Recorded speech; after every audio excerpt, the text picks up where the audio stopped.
Good morning guys! So, pasensya na kayo sa looks ko today kasi maglilinis muna ako dito sa bahay. Liligpitin ko muna dapat ligpitin kasi katapos nang nilang kumain and katapos ko na rin nagpakain si Liam.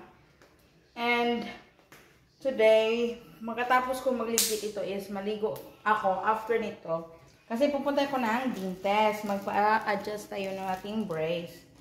Every last day of the month tayo magpa-adjust. So, okay. So, medyo look at this. Medyo kalat.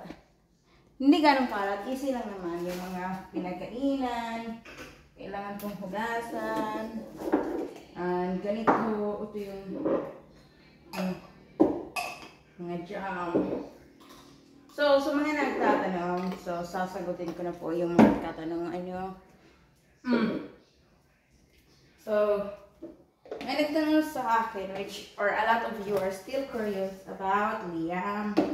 So, sabi ng iba, kung kumusta na po ba si Liam, nakapagsalita na ba siya? The answer is yes. Nakapagsalita, matagal na po nakapagsalita si Liam. Kaso nga lang, he is in a very low improvement.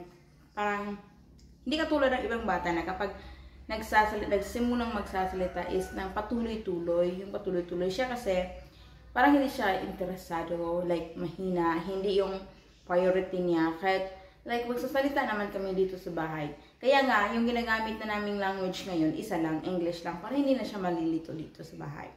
Para hindi na siya malilito. Although, kapag pumunta yung mga kapatid ko dito, or although kapag pumunta kami ng bundok, is mamimix talaga kasi hindi naman sila marunong mag-English doon. So, bundok, Bisaya naman talaga. So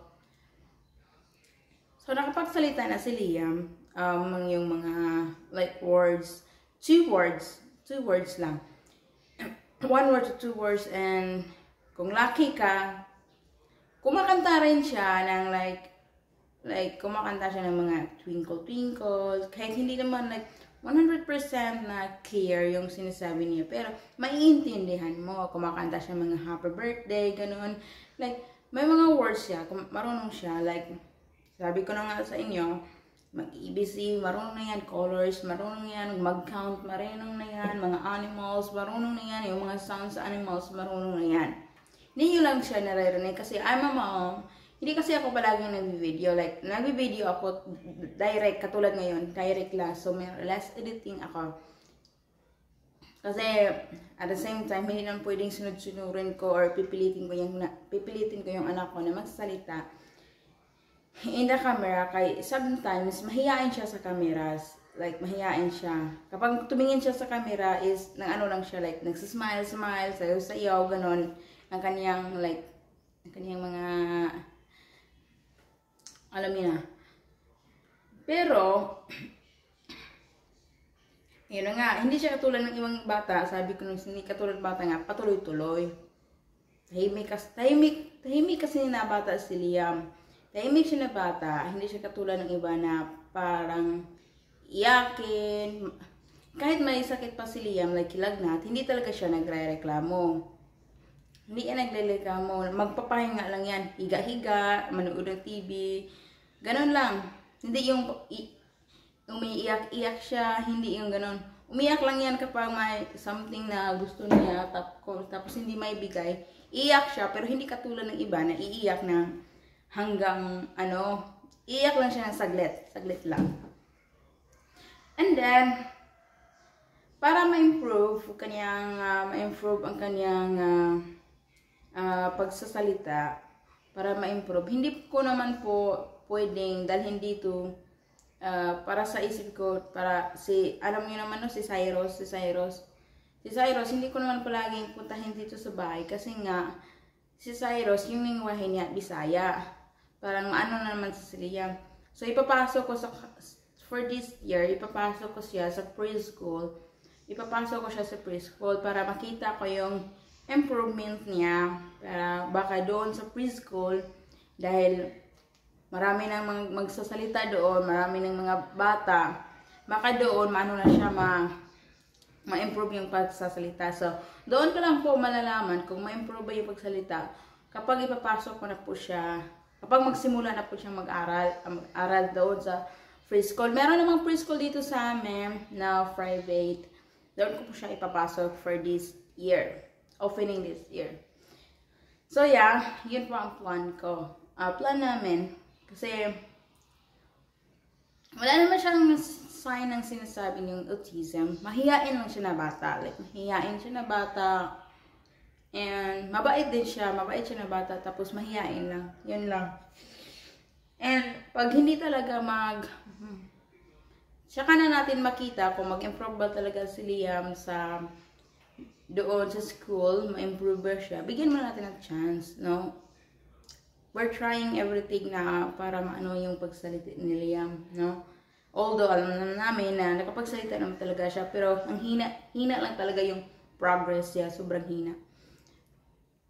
So, ayun. Pag maano na siya, pag hindi talaga siya mai-improve doon sa school niya, maghanap na lang kami ng speech therapy delay, speech therapy delay, pag hindi talaga siya ma-improve. So, doon na natin malalaman kung kailangan ba talaga niya ng kalaro. Kasi dito sa bahay walang kalaro. Although, palagi ko namang dinadala si Liam kapag sa mga playground, dinadala ko si Liam. Although kapag pumunta kami city, sa playground, sa Mall Bual, may playground, dinadala ko talaga siya doon. Nagda-drive lang ako ng 1 hour and 30 minutes para lang makapaglaro sila doon, makipaghalubilo, ganon. So marunong naman si Liam na makipaghalubilo ng ibang bata, like maki-friends. Kaso nga lang, siya yung mahihain na bata, tapos kapag yung bata ayaw talagang makipaglaro sa kanya, hindi niya pipilitin. Like, example, mag-encourage siya na mag-jump silang dalawa. Tapos yung bata ayaw alis. O, hindi niya pipilitin. Maglaro na lang siya lang. Ganun si Liam. Pero hindi siya katulad ng mga makipag-away. Very lang siya, like, manggigil. Very manggigil siya na bata. Like, most of the time, favorite talaga niya yung mga babies. Mga babies yung mga favorite niya. So, yan. Kung mga nagtatanong, yan ang ating plan. So, doon na natin malalaman kung ano talaga yung niya, improvement. So, ngayon, as of now, nakikita ko naman na nag-try talaga yung anak ko. Nag-try na magsalita. Kasi nga lang, bulol. Bulol lang nga. Pero okay lang yun. No? Hindi naman, si Liam, like, super late sa mga ganyang bagay. Very smart siya para nakikita ko as a mother, very smart siya memorizing. Magaling siya. Kasi magaling siya mag-memorize yung mga daan, marunong siya mag-memorize, like, ganon, mga, like, malls, ganon. Isang kita lang niya, or isang daan lang namin, mamemorize niya. Yun lang ang the best sa kanya, memorize. Marunong siya, the best sa pag-memorize, the best siya sa mga gadgets. Baka maging IT siya. No? Baka IT po.